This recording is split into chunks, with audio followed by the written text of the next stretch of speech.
Okay. Hello. I will speak in English. I understood that it's better because otherwise it is translated. My name is Stefan Trausan-Matu. I am a professor, as uh, I was presented at the University Polytechnic of Bucharest. I'm teaching natural language processing, that means artificial intelligence, and human-computer interaction, and in the recent years, human-computer artificial intelligence, and also a new course on human-centered artificial intelligence communications human. I'm also a researcher at the Research Institute of Artificial Intelligence in Romanian Academy. uh, it was discussed here a lot about image, film, also about music. As you see, I will focus on music. And in fact, music has a special uh, position in general related to humans. And I have here hit several codes. For example, Ludwig van Beethoven said the mediator between spiritual and sensual life. It sounds like life. There are feelings related to music. Emil Cioran was a very interesting quote. He said, where words fail, music remains, and ideas are dead melodies. And music is universal language of mankind. Yes, of course, image, a gesture is very important in our life, but probably everybody knows that music, dance, it's a language which can be a communication way of anybody, also with different languages. I emphasize here this spiritual, sensual feelings and universal language. Why? Because related to the artificial intelligence, there are several problems, especially in music. If now you can generate with artificial intelligence images, movies, also music, but music still is not, music generated with artificial is not exactly like music generated by humans. And I will discuss further on this.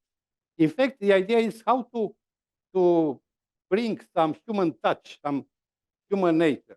And it is a very, very important debate.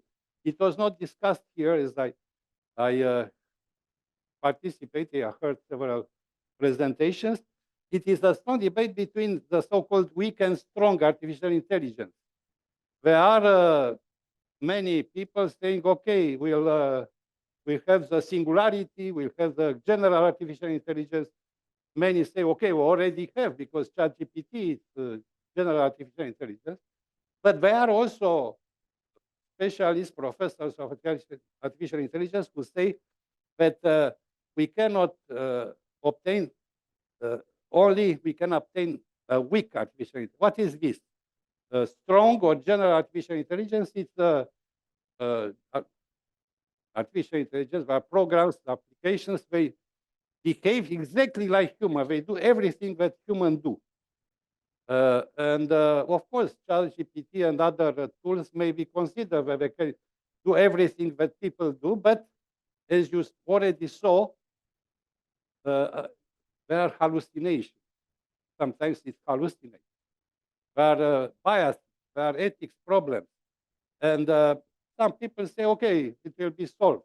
Even those in OpenAI say this. But others, for example, Jan LeCun, which is a famous researcher, say, oh, I'm not so sure that will be totally solved. And another problem is how to measure the quality of generated music. Because now you can generate hundreds, thousands of melodies on the spot. And it's very hard for somebody to listen to all and select some of them. It was a presentation here about generating poems with ChatGPT, and from several hundred, they choose several. It's a totally very hard task. I will very shortly discuss about some ideas of artificial intelligence, and especially related to music. Uh, but first of all, artificial intelligence has two main aims.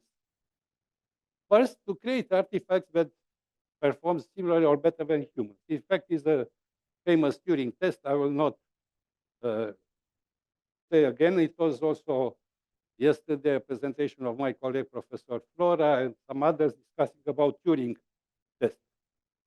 But also another aim is to obtain some, to generate some formal language, some modality of generating all the truth, all the things we can say about the world. And these are not new. So they did not appear now in 1956 when the first conference on artificial intelligence took place. For example, the idea of creating human beings is a very old idea. The alchemists had these ideas to obtain in a recipient homolunculus. There is also the golem. Maybe you know, it's also a famous book, and it's something related to some uh, religion. The idea that human being like God, he has also a capability of creating other living things. And the idea was to make such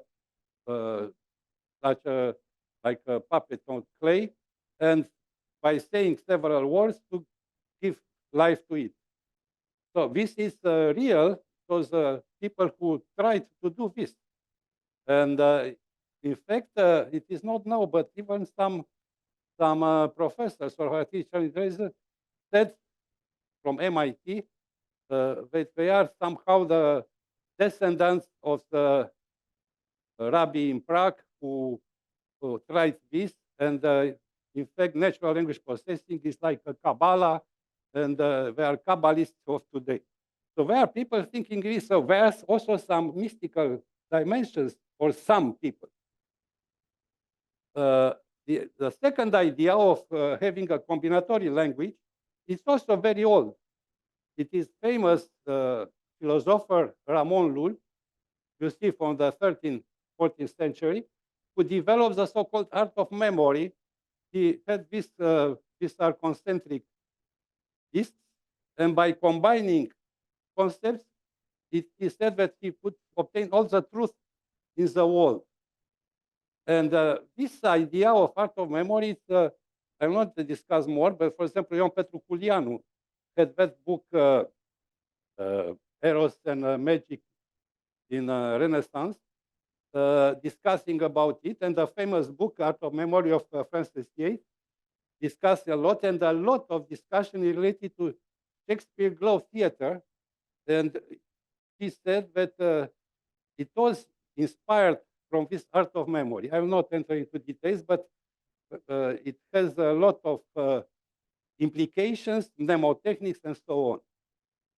And this idea was taken also by Leibniz, the great philosopher and mathematician, who tried to develop a so-called characteristica universalis and the rationator calculus, which was, his idea was to generate all the truth in the world. And in fact, on this line of ideas, and he referred to Ramon Lull, on this line was the mathematical logic in the 19th century and artificial intelligence. There are books discussing about the genealogy from Ramon Lull, Leibniz, Frege, and so on to artificial. Now, the idea of using techniques of artificial intelligence are not new, even in music. The famous idea was by Mozart, Wolfgang Amadeus Mozart, who developed several small pieces of music, and by combining them using a dice, so at random, he generated music. And you can also, I think, if you have this link, you can try it. Oh, sorry, I will not, but display online dice games.com/Mozart, you can obtain something which sounds okay. Of course, after artificial intelligence domain was launched, very early there were some remarkable applications. For example, it's a famous Iliac suite from Illinois University at Urbana-Champaign, and it sounds okay. Another approach was by Yanis Ternakis, who, by the way, was born in Brăila and then emigrated in France. He used stochastic, probabilistic ways of composing music. And in fact, yesterday it was a presentation about music, and also there were some such references to Yanis Ternakis and stochastic music. In general, music generated by artificial intelligence can be done in several ways, but there are two main directions. One is knowledge-based, and the other is connection.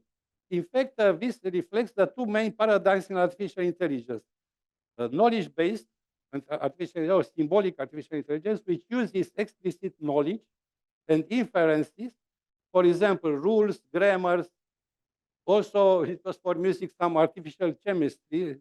That was an interesting way. And connections, genetic algorithms or neural net. And also some machine learning or probabilities-based, for example, Markov chain. Very quickly, as an example of knowledge-based system, it was the system from 84, Choral. We generate Choral is the style of Johann Sebastian Bach using 350 rules.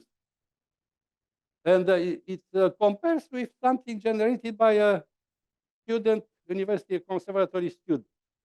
But it has some disadvantages. In general, artificial intelligence based on symbolic knowledge, the problem is to build the knowledge base, to acquire knowledge, which is not very simple.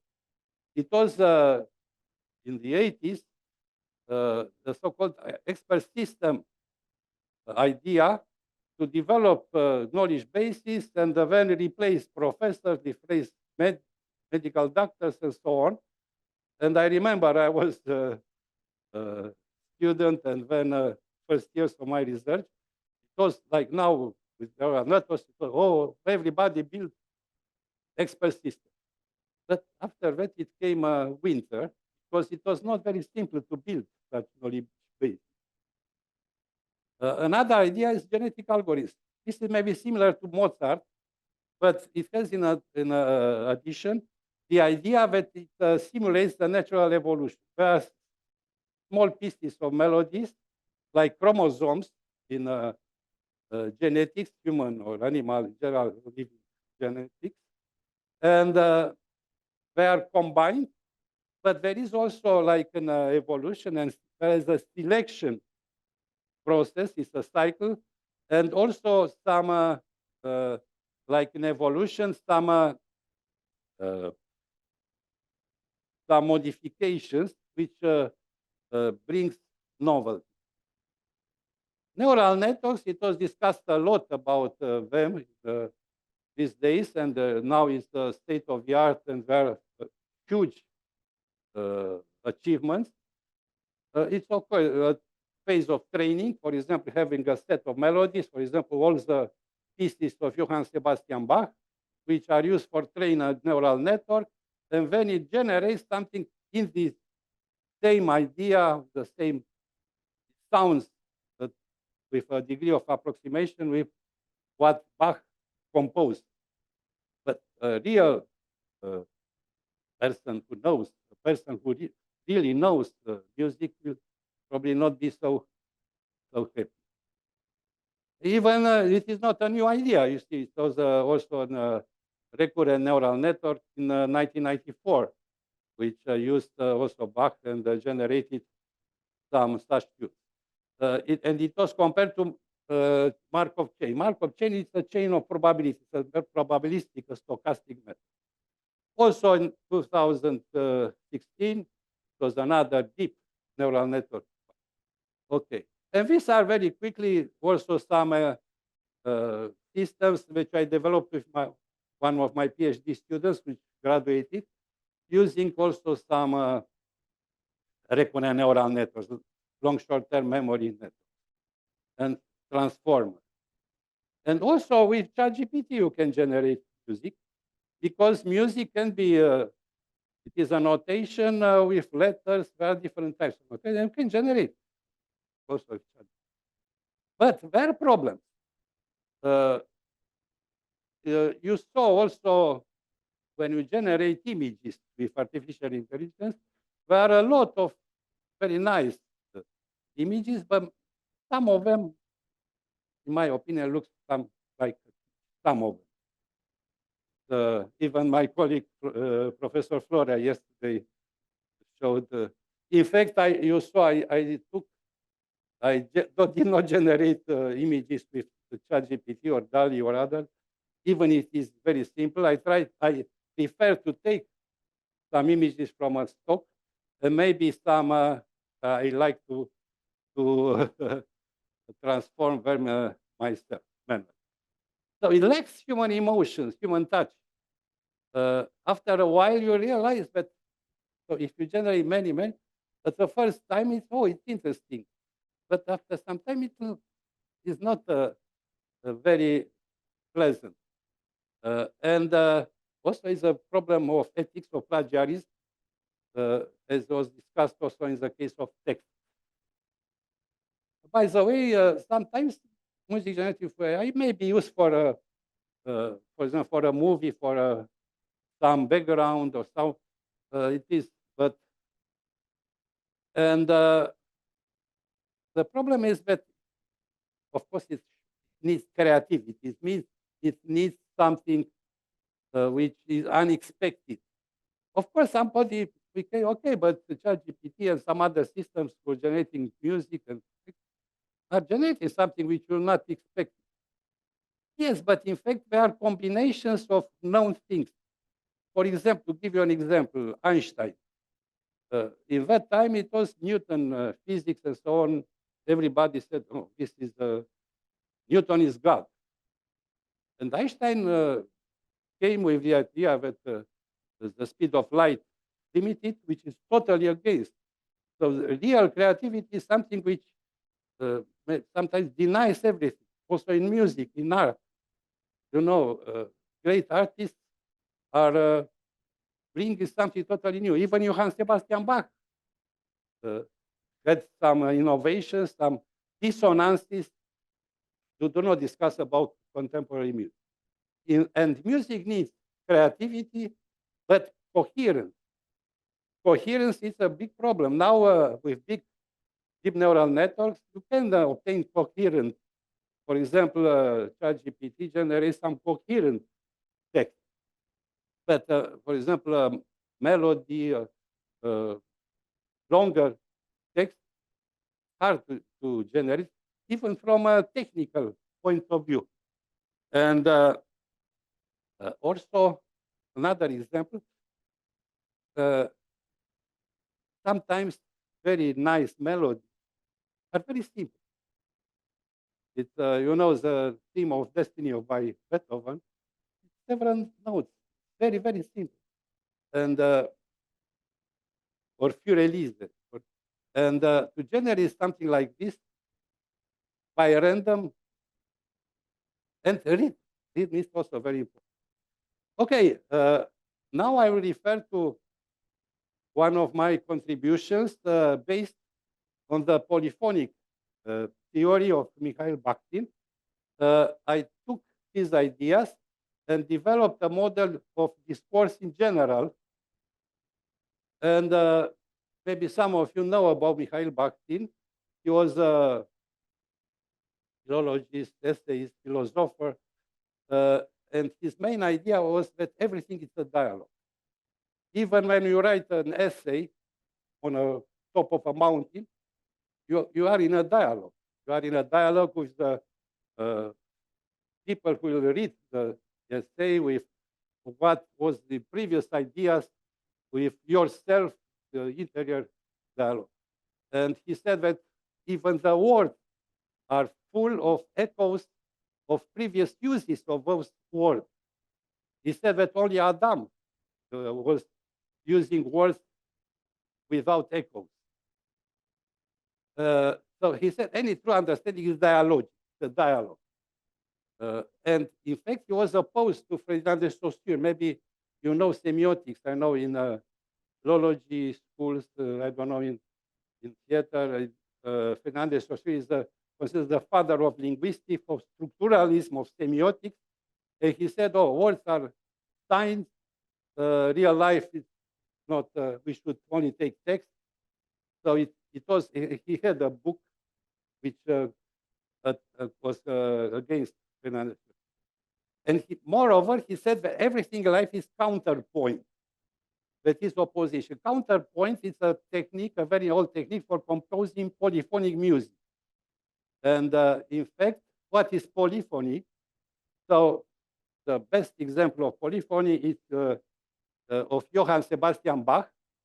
It's a master of polyphonic music, but also in text. Bach wrote about Dostoevsky, for example, it's a famous book on Dostoevsky poetics, which is, by the way, referred also by me and other computer scientists. And it was translated also in Romania many years ago in conversations, and here I had some contributions, and also in films. I looked these days about polyphony in films, and I will tell you some slides later about what is counterpoint. Counterpoint is the idea of, in polyphony, is the idea is to compose a music which is not boring, it's not simple. Usually music is not always, but sometimes it's very simple. It's a melody and some accompaniment with, for example, a solo guitar and a bass guitar and some battery and so on. And the accompaniment follows the melody. In counterpoint, in polyphony, say no.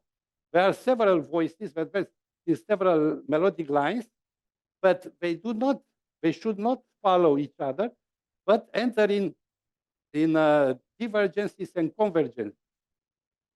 And counterpoint means point counterpoint, note counterpoint, counter note. That means sometimes when a melody line goes up, the other should go down, and have such a interanimation. And voice is not only the voice of somebody. For example, in organ music by Bach, there might be even 6 voices. That means 6 melodies at the same time, which start from a theme and enter in dissonances, followed by consonances. Conflict, followed by solving the conflict. Even in novels, in films, you should have a conflict. Otherwise, it's boring, not something interesting. And starting from it, I developed this model. Also, some manual analysis method to identify voices, that means ideas, and then computer support tools for their analysis. And I use it also for face-to-face analysis of even some video, and blindness. And used in, as you see, I also generated music from from conversations. Mainly, I use it for analyzing students which collaborate on chat for solving a problem, and also for the aesthetics of music. So also from Bach in some quotes, he said that everything in life is counterpoint, you saw, and life, in fact, is characterized by polyphony. And in fact, everybody of us, each of us, are individuals, and we enter in such counterpoint with others.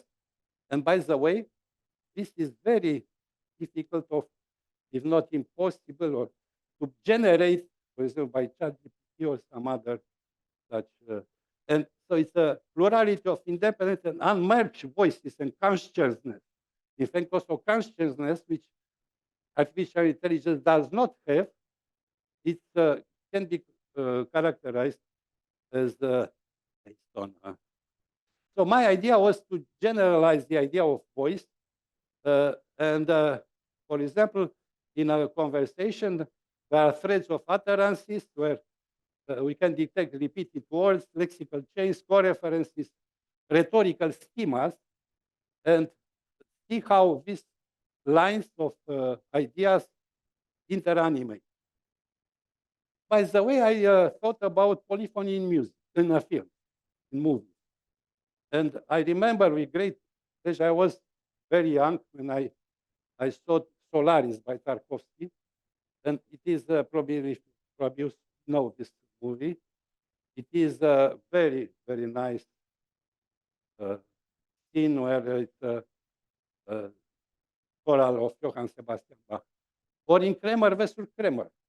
I think it's in the beginning. It's also a very nice part of Vivaldi mandolin concert.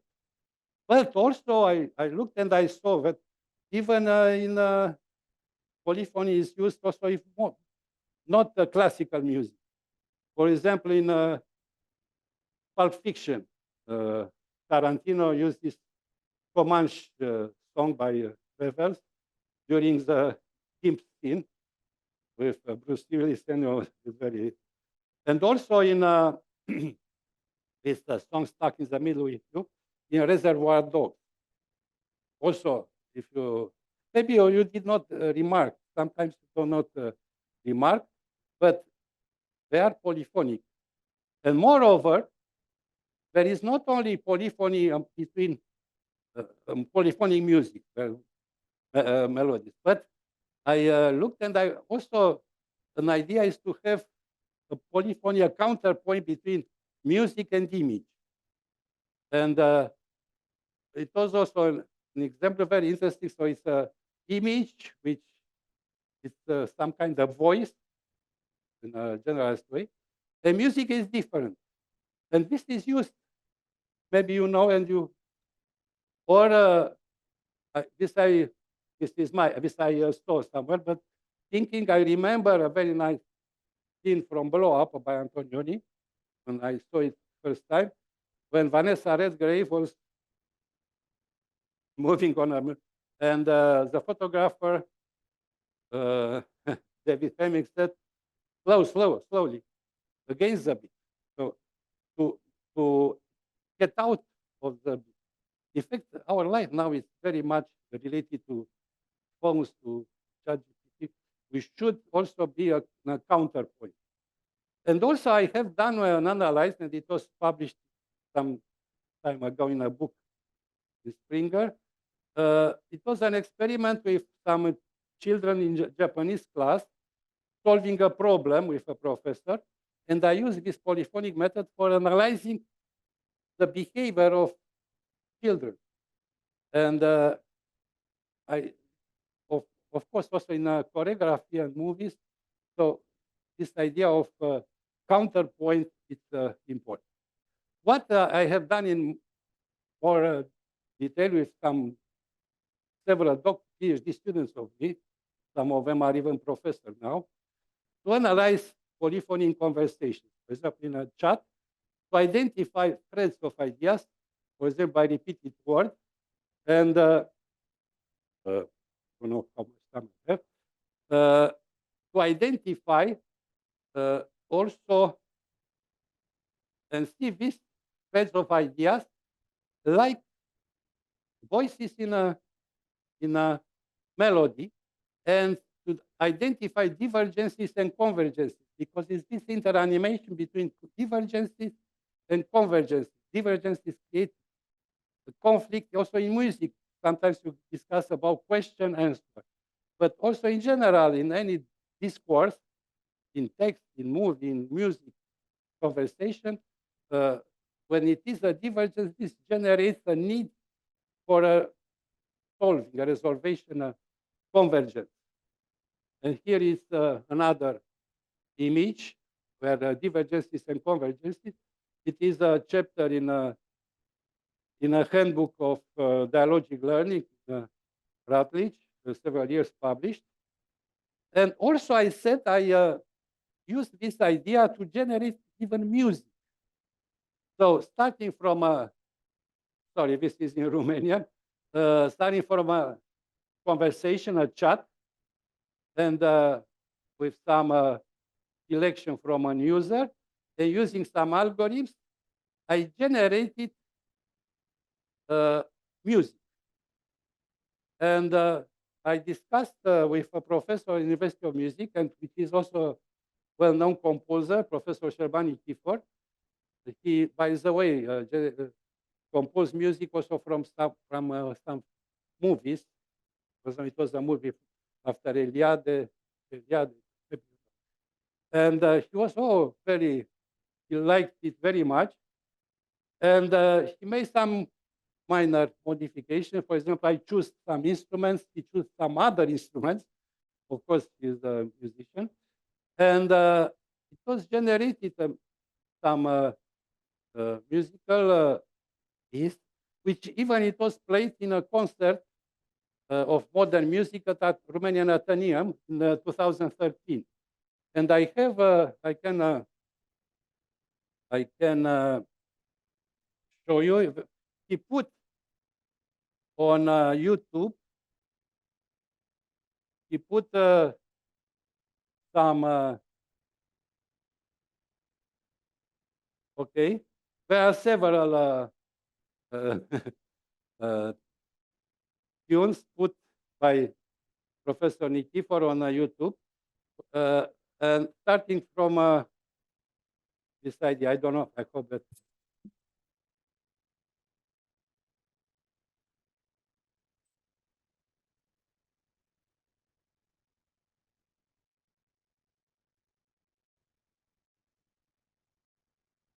It's 20 minutes long. I will not go all of it, only because there are several parts.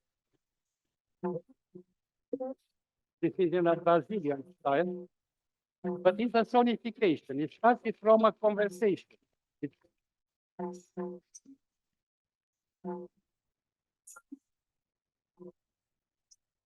He had the idea to put this instrument, also some, like in a symphony or something, this adagio part with gamelan. I didn't know about gamelan. And in the end, it's also something like music in Texas. And okay. There are several. If you look on, no, this, he is a famous composer in Romania, a professor, and also cello player. Okay, let me return to the slide. Okay.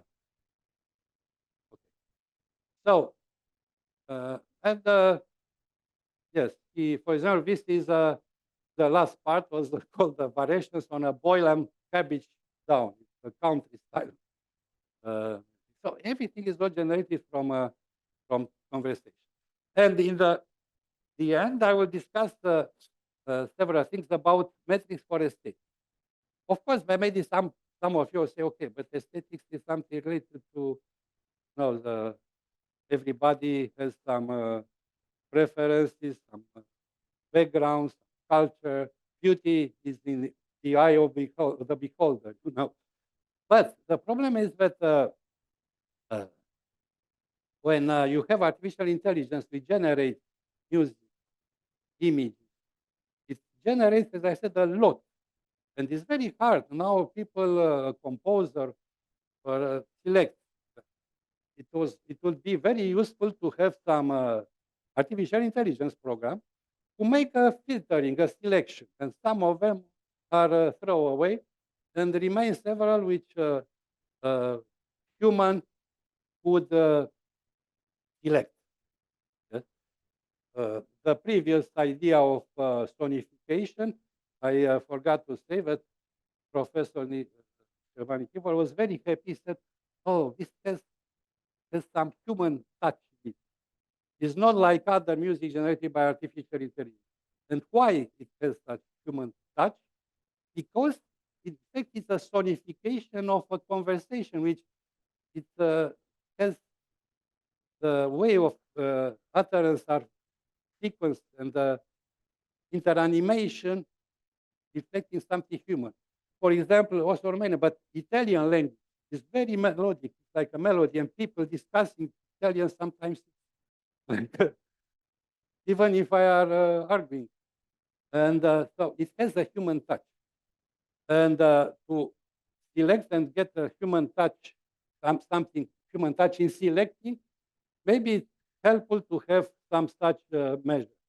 And with the same PhD student, now he graduated, assistant professor at our department. We developed some aesthetic measures, and also with a master student I have done it, there are also some other researchers. We are not the only one in the. And the idea of aesthetic measure is not new. For example, Birkhoff in 1933, he said, okay, we can measure aesthetics by if something has an order, it's ordered, and it is the complexity is not very big. Inverse proportionally to complexity and direct proportionally to order. And there are, for example, a professor from Leuven University in Belgium, Jean van der Donk, used it for analyzing images and some aesthetical criteria, for example, symmetry, rhythm, and so on and so on. Also, there is Pius Serviem. I don't know if you heard about him. Populescu, in fact, it's a Romanian for many years was in France. Also, in 1935, the Principle d'Esthétique. And also Solomon Marcus, if you heard about him, also had a mathematical poetics. Another measure, more recent, is considering for music interval harmony, symmetry, consonance, and entropy by Claude Shannon. And using this, we made some measures comparing human written songs and artificially intelligent written songs. The blue are human, you see, we are more groups, and artificial intelligence are, some of them are outliers. This is a work with a master student. It was presented last year in a conference. You see on 3 dimensions. And also with this PhD student, the idea was to use polyphonic model.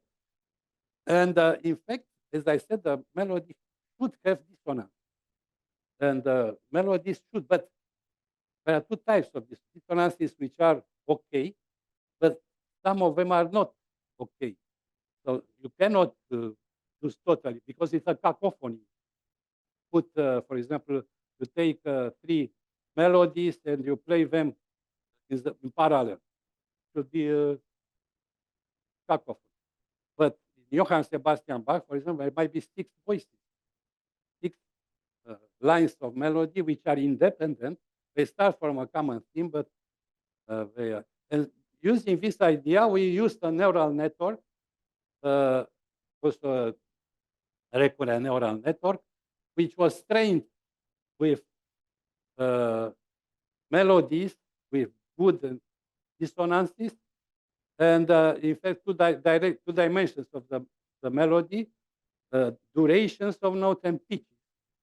And it was trained, and it was used for giving some notes, some appreciation for filtering some of the melody. But humans have the final. Thank you. I hope I will not too long. And of course, if you have questions, I will be very happy to answer. Okay, thank you so much, Professor. It is such a pleasure to see that we have so much common ground. We have semiotics. Yes, we do use it on theater a lot. It's very important. But before my question, I'll ask if some of the audience has any questions. Yes. Thank you as well. So my question would be, yes, indeed, we keep comparing AI with humans and who's better, who's quicker, who has the award. My question would be, what do you feel is native to AI? So that, okay, we don't compare it to human art, but what can we create with AI that is native to this technology and can stand on its own feet, if there is anything, rather than asking from AI to compose a song that would sound like a human song? So how can we use this technology for its very specificity? I'm not sure. Yes, in fact, I'm a artificial intelligence specialist. I worked for many, many years. I started when I was in high school, just playing programs for maybe 40 years doing artificial intelligence. So, and I'm doing still. So, for music, for example, you can use for generate melodies, and a composer might use it's a tool. Uh, you can use. Yesterday was a presentation, an interesting presentation. You can use some parameters to generate some kind of music you want. For example, you can add rhythm in what I generated from the conversation. There are the utterances, the voices, but Shervani Kifora added some battery, which I was some because music needs rhythm. By the way, there is also music without rhythm. And the famous, probably you know, in 2001, Space Odyssey by Stanley Kubrick. In the end, there is some music, including George Ligeti, which is another great composer of the 20th century. By the way, was also born in Romania. I'm not Romania Mare, but it was I saw a Norwegian author who said, okay, there are two great composers of the 20th century, which were born in Romania. They are not Romanian nationality, Yanis Xenakis and George Ligeti, and they left. And so George Ligeti in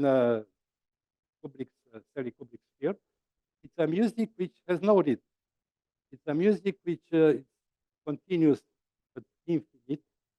And so you can, for example, generate something with artificial intelligence and make some modifications, select some of them. And it depends from movies. For example, in some movies, you need a background, which sometimes you do not need to be something very, very sophisticated, but you also need, as I exemplified, but I remarked for many, many years ago, for example, Johann Sebastian Bach in Solaris, or Kramer versus Kramer, or as in Tarantino's movies. Excuse me? Ah, yes, also. Thank you. Also, where music in that scenes from Reservoir Dogs and Pulp Fiction, they bring something very, very, even if you do not remark that it's a polyphonic, even me, I did not thought when I saw the film, but now I realize. So you can use as a tool that is very useful. And I remember your presentation about using that towns. On. Yes, but for example, myself, I usually take some stock images and I process them. Even in my first slide, I took and I made some modifications. I'm also a fan of making photography and for many, many years. So I think should bring some human touch, and it's very useful. Very useful. Also, there is another. You can a lot of computer music. For example, Stockhausen was also mentioned. Okay? He used sounds from helicopters and processed them and used. So you can use it in many, many ways, but only music generated without human intervention. It might sound nice, but it might be. It's like Mozart with that die. Okay. Yeah, yeah.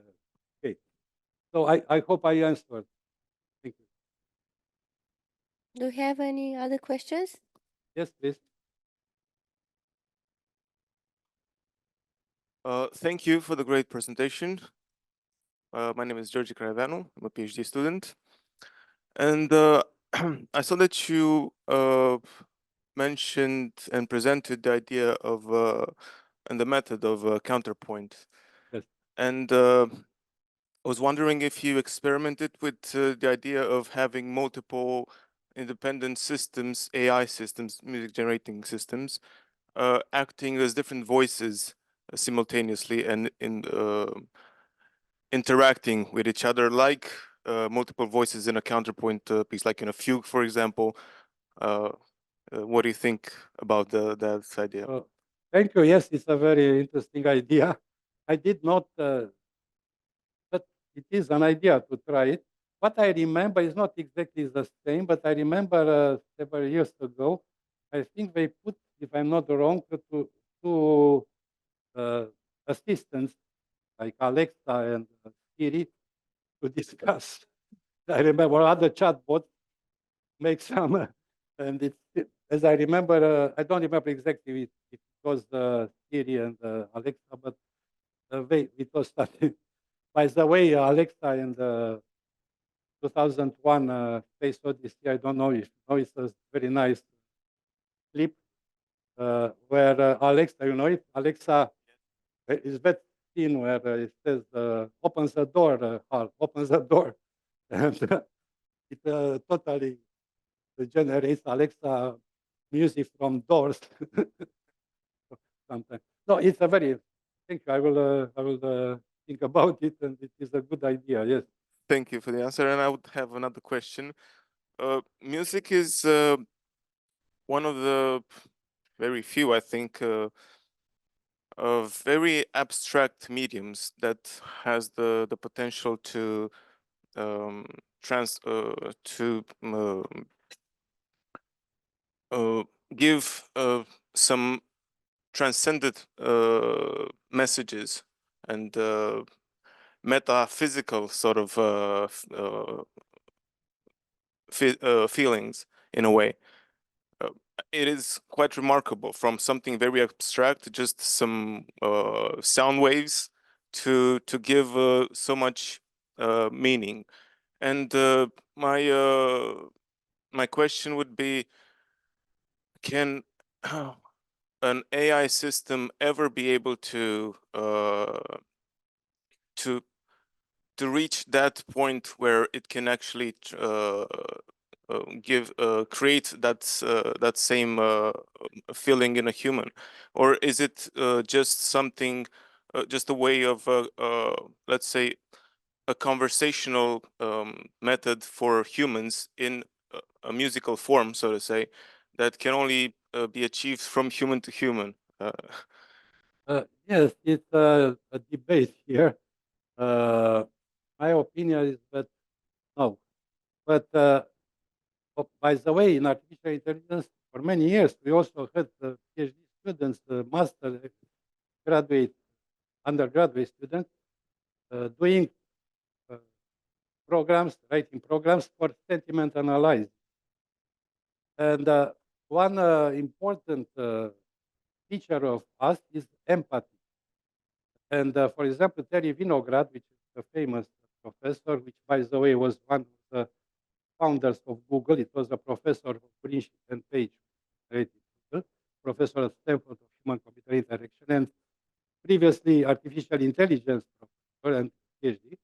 He wrote a book after many years when he was a leading researcher in natural language processing. He wrote a book and said, artificial intelligence is like a bureaucrat. It is true that it is 80s, not now. And he said it only applies some rules. At that time it was symbolic artificial intelligence, which used rules. Humans have empathy. And he was, for example, he referred to Heidegger and existential philosophy. For us, it's essential the fact that we are in the world, have life experience. We have we know that